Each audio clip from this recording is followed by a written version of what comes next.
Pharmacist with us here today.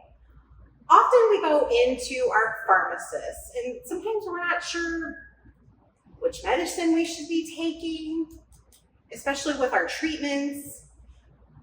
We make the assumption that they know everything that deals with medication. But let's find out more of the kinds of questions that we should be asking, or what the pharmacists wish we knew that we could ask. So I'm honored to have Dr. Kelsey Aldrich with us today. Can you please tell us more about yourself? How long have you been a pharmacist? Yeah, my name is Dr. Kelsey Aldrich. I'm from Northern Illinois. I moved to St. Louis about 5 years ago, and I've been a pharmacist for 12 years. I've worked in a pharmacy for 16. What's your role as a pharmacist? There's a lot of different things that your pharmacist does. A lot of things people don't think about. So we do dispense medication, which is typically what you expect when you think of a pharmacist. But also we look at all of your diseases. We assess your vaccinations. And the most important thing we do is look at drug-to-drug interactions and help prevent any problems that might come from those. What made you decide to learn sign language? When I was in pharmacy school in Des Moines, I worked at a Target and my pharmacist was deaf. She was the manager. Her name was Bethany. And I was her technician or assistant for the 6 years that I was in school. So I was so impressed with how she connected with her customers, how amazing the entire sign language world was.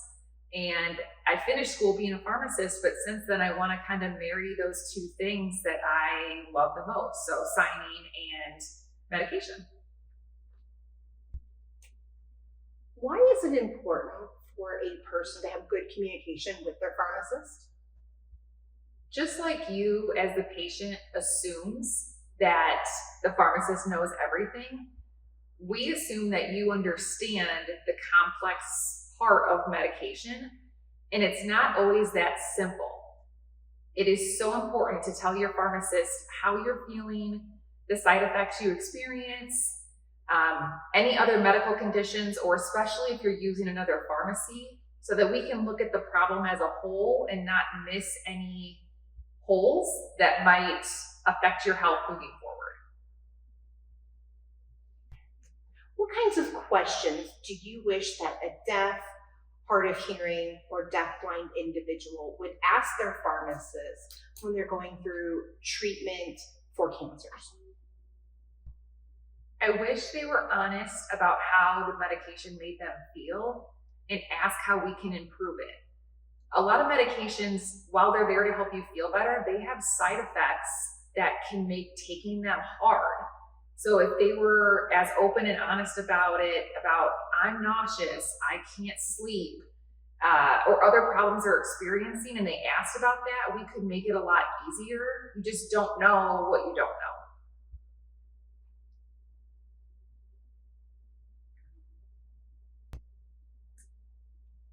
Communication with hearing individuals is often very challenging for deaf and hard of hearing and deafblind individuals, such as understanding terminology.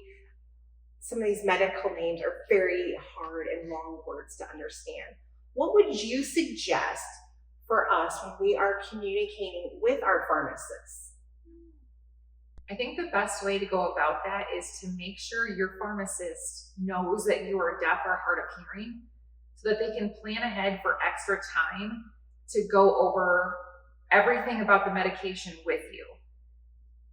It's important to not take the pamphlet home that comes with the medication that lists all the scary side effects with it and read that on your own. It can be very overwhelming. The words are hard to understand, but rather if your pharmacist knows that you need extra time with them to explain what's happening with your medication, they can make it more concise for you to understand, and then have that relationship, and they can spend more time and make you a priority so that your medication you can stay on for your health.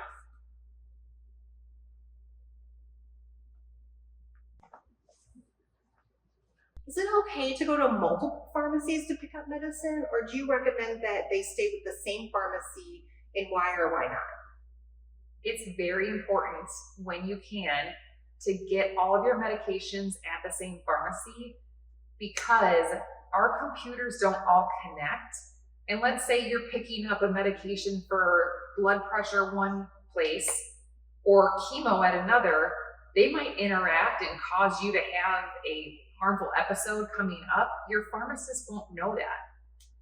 Same thing with over-the-counter vitamins or herbs, supplements.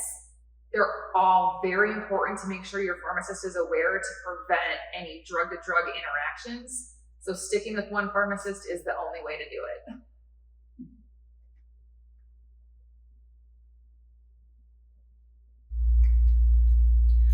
Sometimes a pharmacist will not agree with the prescription that the doctor wrote, and then they'll call the doctor to get it changed. Why don't they just take the prescription that the doctor wrote and just refill it? I like to explain that to people because it gets asked a lot, especially if you come up to the pharmacy counter and you're frustrated that your medication isn't ready, and we tell you, hey, I'm waiting for the doctor to change it or fix it. I like to explain it the way in an education system. The principal knows a lot about a lot of different things, but the special ed teacher knows everything there is to know about special education. Same way with doctors and pharmacists. We are the experts at medication. We spend our entire school, all 6 years, are learning about that. We know it in and out.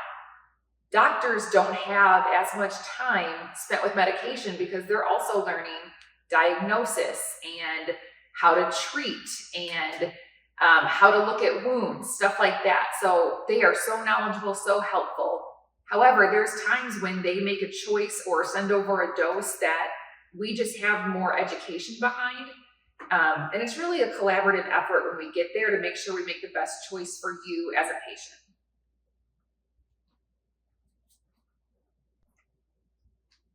Should people ask you questions about drug interactions, such as vitamins or food?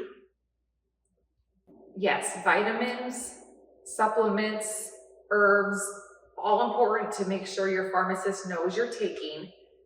But I think the most important one that you just said is food. So many medications can interact with food or are better absorbed with different kinds of food.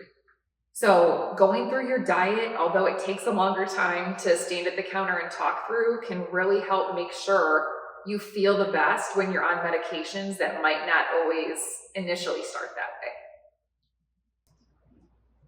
Should we ask our pharmacist which over-the-counter medications are take when we're going through chemo or radiation? Definitely. Chemo and radiation, chemo specifically, are very strong medications. They're not something that's light or delicate on your body. So anything over the counter, it could be the baby aspirin, something very simple, could really wreak havoc after you're on chemo. So again, that open communication with your pharmacist is so important. They're there and usually more accessible than getting a hold of your doctor right away.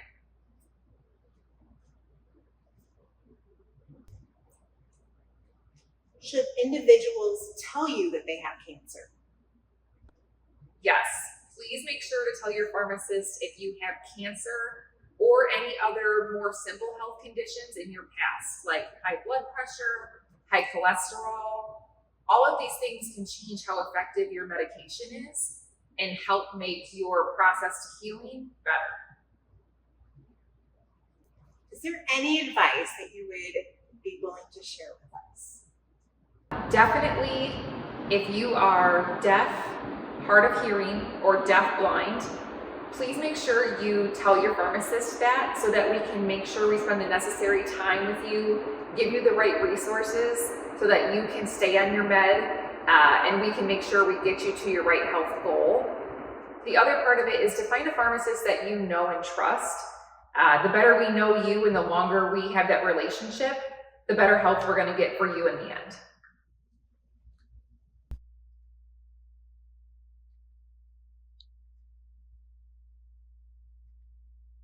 Thank you. Again, my name is Dr. Kelsey Aldrich. Bye, everyone. This has been amazing information. I learned some new things. Thank you very much for taking time out of your busy schedule to interview with us. This information is to help deaf, hard of hearing, and blind individuals better communicate with their pharmacist. If you have any questions or if you need more support, please reach out to your pharmacist or contact Pink Wings of Hope.